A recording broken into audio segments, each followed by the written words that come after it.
Hi, I'm Veronica, and welcome to my channel.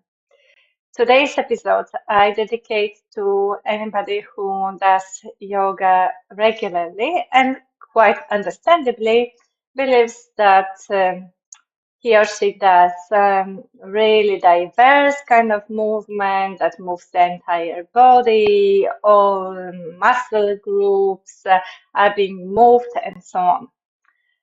And I would like to show you how you can get much more out of your yoga practice if you play with it in a more intuitive and somatic way. So if you do your regular sequences or poses in yoga, you actually always go through the same kind of movements in a quite predictable trajectory of a movement. It's usually all in a very straight line. There's not much of circling or spiraling kind of motions going on. So ultimately, your body keeps doing maybe much more than what it does in a daily life, but still a very predictable, all the time, the same kind of movements that works the body in a very specific way. And sometimes all you need to do is to tweak it a tiny bit. Just change the angle slightly.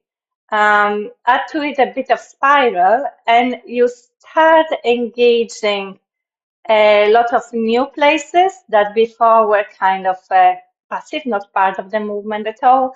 The fascia will explore new sorts of motions. It will start sliding and gliding more freely. You will start making new neural connections. And altogether, it will bring quite a new sensation within the body. So I invite you to make that little exploration with me today. So just to give you an example, I can show you what you could do within the movements that are quite common in any style of yoga. So something between all fours, the downward dog, lunge, forward fold, this kind of positions. And you might find it useful to get two yoga blocks, but perhaps not necessarily. And one more thing I would like to add is that I would never start with what I'm doing right now. I would always start with something really slow, gentle, and very basic to begin with to release any tension that was accumulated in the body. And you can see some examples of that on my channel. And only after that, gradually getting to those bigger movements. Okay, so let's start. And the first thing might be something as simple as sitting on the heels and shifting the weight from one side to the other so that you're rolling over the ankles and already creating perhaps slightly different sensations than when you're just all the time simply statically sitting on your heels. So every time you move, you shift, you rock, you're going to create a lot of new possibilities of movement. Every angle changing, weight shifting, that is giving new sensations.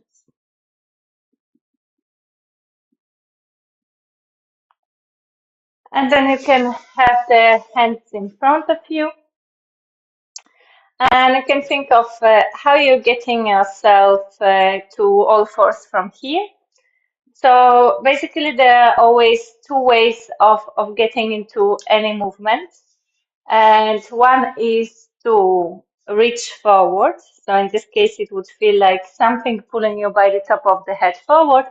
And the other one is to give the weight, in this case, giving the weight down through your shins to propel you forward. So you can even play with something like how it would be to get there mostly by that pull of the head forward, and how it would feel to get there by giving the weight down through the shins. It will look from the outside like exactly the same movement, but it might feel quite different in terms of sensations.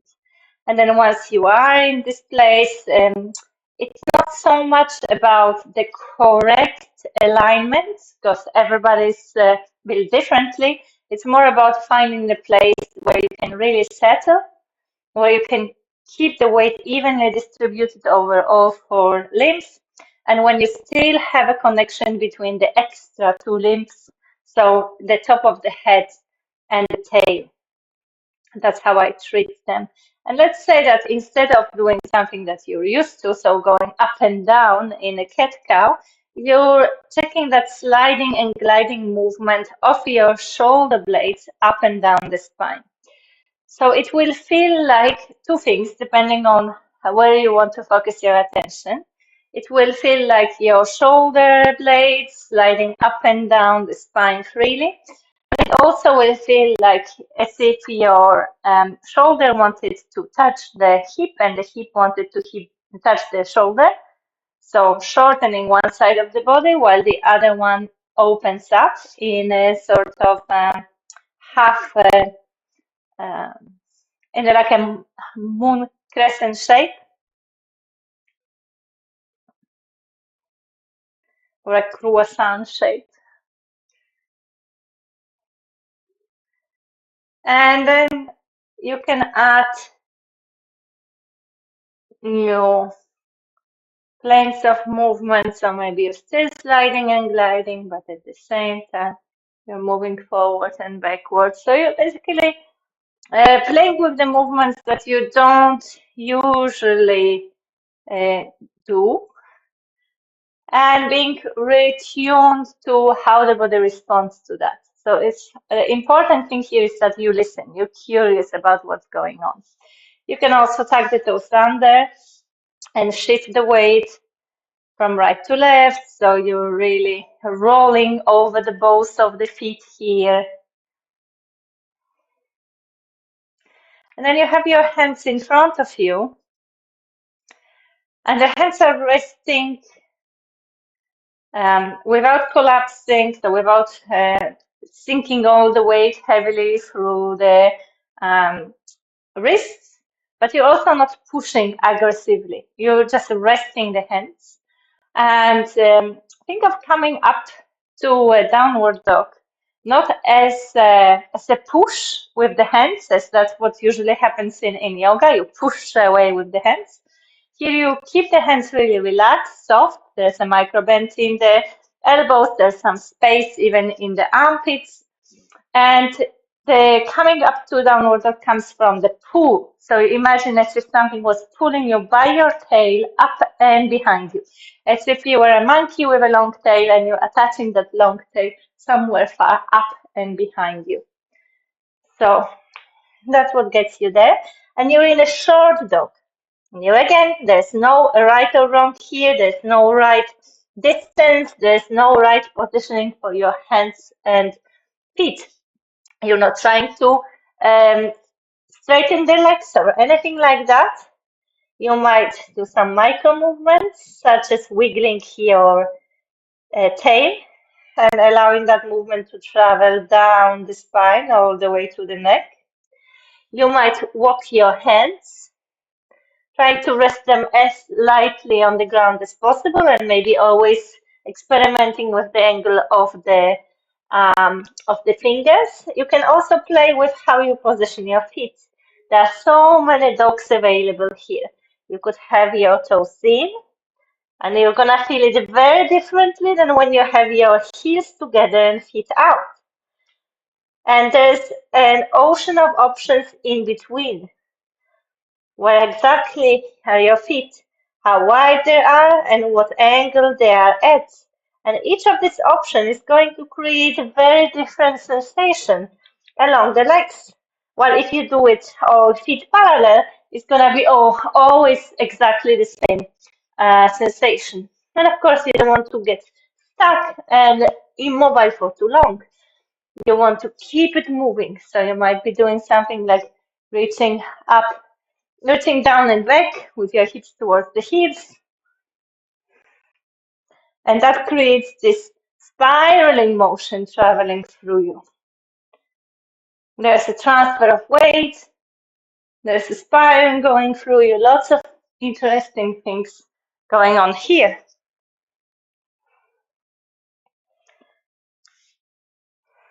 If you at any point you start feeling tired, you could walk your hands towards the feet, give it a bit of a rest in a forward fold, and maybe even that alone would be interesting to walk your way forward from the forward fold, forward to downward dog, but keeping most of the weight resting on the feet.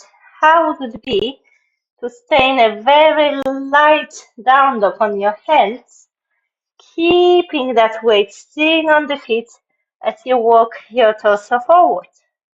Very new kind of sensation appearing as you're going for that. Then of course there are plenty of options in terms of what happens when the leg is up in the air. So you might find some bounciness, some kind of movement with a momentum. In yoga, people are often kind of afraid of moving with the momentum. It all has to be really stabilized and very controlled. You just let it flow with the momentum. It's fine.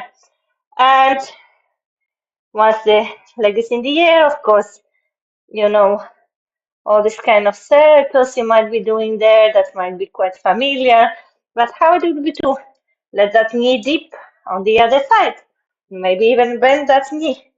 Let's go for something that is not obvious, that you don't normally do, but might be interesting. Maybe even threading that leg to let it slide in opposite direction, whatever it is. I don't think that there's anything that limits you here. So eventually you might want to step that foot forward. And it's useful actually not to step it too much forward. Because if you are closer, and also if you're wider than what you might be used to in your yoga practice, you're much more stable. And that could be really important and will allow you to notice it's actually going to get you much settled, much more grounded, and you won't be so precariously stretched out over your limits. If you have your blocks, you might want to use your blocks. And here again, rather than kind of going through the same motion in an automated way like in vinyasa, or being really static like in hatha, you're finding some bounciness, some lightness, with little kind of releasing movements rather than tough movements. So you find some bounciness, springiness in your legs. You might feel how it is to shift the weight towards that back heel, bending that back knee quite a bit, really shifting your center of gravity far back towards that back leg. So that's one thing you might be playing with. Then, of course, there is the thing of finding sensations. I would not say stretching. Stretching, especially any violent stretching, is totally counterproductive. But finding the new sensations, maybe somewhere along that back leg. And now look what happens. Again, if you would be thinking all about alignment, you would square your hips, you would have both sets of toes pointing exactly straight forward, and that would land you in exactly very, very precise angle, getting the sensations in a very precise spots. But if you start playing with it, you move your heel in, and then you keep moving it at different angles. Every time you land, you're going to feel it in a very different section of that back leg. It gets so much more interesting, so much more diverse. Same goes for the front leg. You might be wiggling your tail in the air, and that will get you to various places along the back of the front leg. All right? So much room for playing with that here.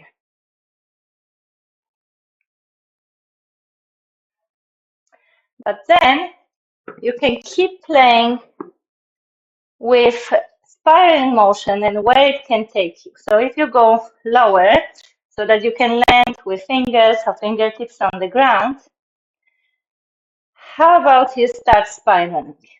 So if you spiral in one direction, so towards that bent leg in front, you first spiral to a shape when you can lower your hip down to the ground, and you might feel something opening along the side of the rib cage and maybe waistline, but that's not the end of the spiral.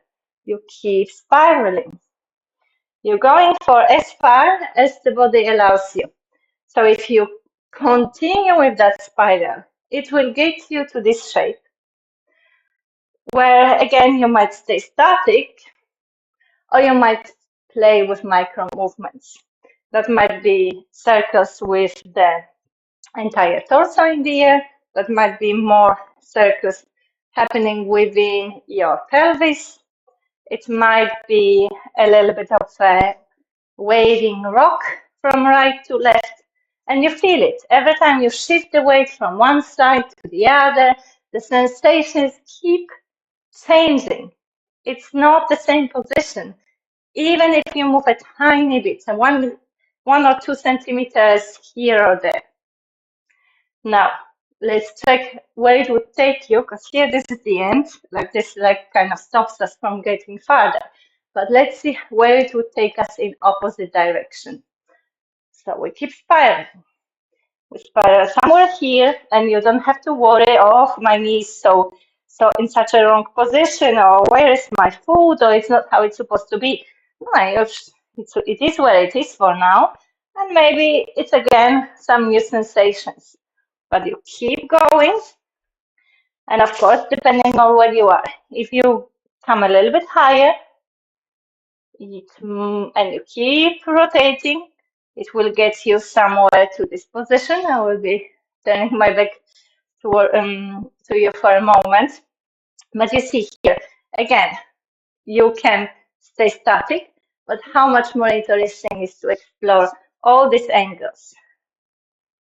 One leg in relation to the other, how the leg rotates in the hip socket, how it changes from moment to moment. It might be you'll be plonking all the way down, that knee still up, but there is still possibility of movement. If you continue with your spiral, that leg can drop down. And that's how you kind of ending in that half hero if we're using the vocabulary of the yoga word. And again, you might stay here and again do some circles or some rocking. But you see, now there's still possibility of movement. It can still take you somewhere. So you can continue with your spiral. And there's no right or wrong. There's no actual shape that you want to achieve. You're just curious of where the spiral ends, where it can take you. Maybe you're falling somewhere down. Maybe you're reaching somewhere with that arm and the leg behind you. And oh, it gets so interesting. And then you can unspiral yourself all the way to your starting point and step back. How different that whole exploration feels than your usual stepping foot forward, going for, I don't know, pyramid or even a ninja. You know, there's so much in between that you're missing out on. So much that you can explore here. It could be super slow, You can stay at any place that interests you, or maybe you want to drop that knee and rest the front of the foot, and that's how it gets you to kind of version of a pigeon when again you might be checking how it is to have more weight of the pelvis on one side, more weight of the pelvis on the other side. How it would be when you change the angle of this leg. So if you drop all of the weight towards the external, the outer thigh and the outer hip, that makes it very, very safe for the knee to take any angle you want. Nothing can happen to that knee because the weight is on the outside of the thigh and hip. So there you can play again and maybe just do some little rocking and explore very new places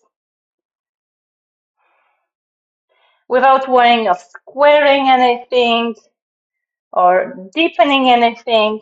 You're going to some small level of sensations, you're not forcing anything, and you're just curious of everything that you might encounter along the way.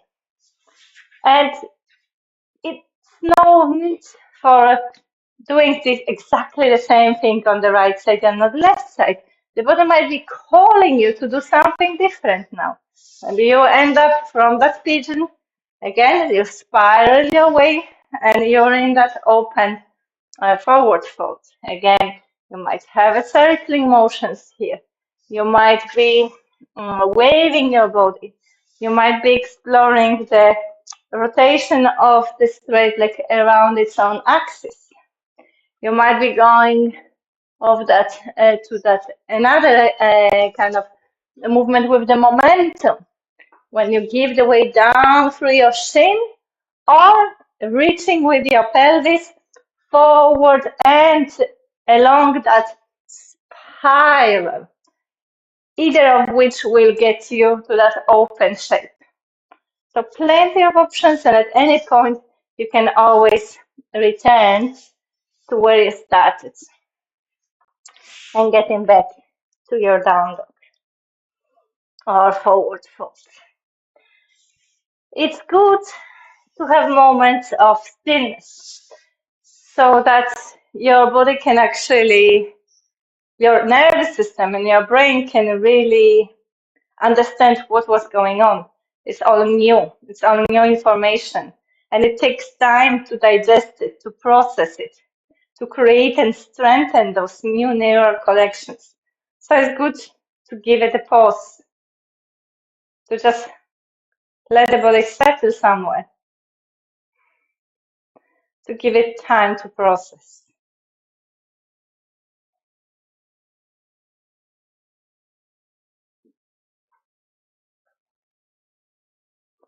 And then you can keep playing in any way you wish.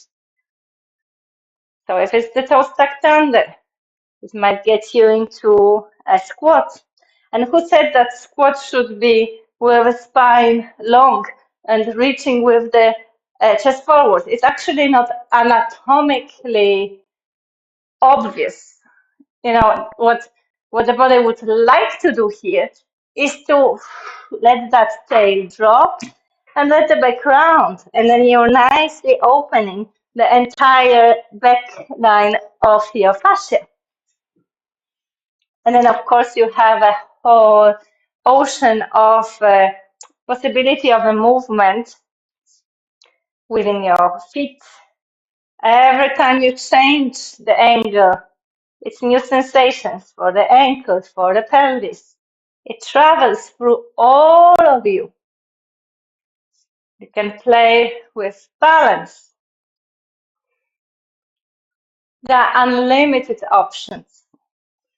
And it could go on forever. You might go to forward fold from here, keeping the knees bent, feeling the weight evenly distributing over the balls of the feet, and then letting your heels drop away. So you let it be all rounded and relaxed. You're not trying to stretch out or lengthen anything. It's fine. You're decompressing the spine. You're even supporting the sacrum, giving it extra support by placing your fingertips on the ground. And at the same time, you have so much option to of the movement. So it's not even that simple wiggle of the tail in the air, but it might be something as interesting as drawing an infinity sign or number 8, horizontal number 8, with your tail on the ceiling. Very different, very new sensations, rather than a static forward fold. And then you can always come back, sit back, maybe let everything hang and release. So you're hanging on your shins, and again, letting that fascia in the back body to really release. You don't always have to straighten, rise up. You're letting the everything to release from time to time as well. And then you can recheck how it is to land on your sit bones, ground through the pelvis, and allow your spine to rise up effortlessly, or even imagine that you're suspended from the top of the skull, the spine cascading down, suspended, hanging down. So I hope you got the point and that you're very ready to explore now all kinds of possibilities of the movements, various angles you can take, a very unusual movements and directions, spirals. And remember, the golden rule is that there is no right or wrong here, and that the way your body will eagerly go to the places where it feels natural for it to go. So if you try to go against what is natural, like here, then you're going against the natural spiral. It doesn't get you any farther, it feels like an effort. The opposite direction is the spiral, is where the body wants to go. You will feel the difference. The body will be naturally drawn to do this opening spiral wherever it is for it. So have fun with it, and please let me know how different it felt from your regular yoga practice.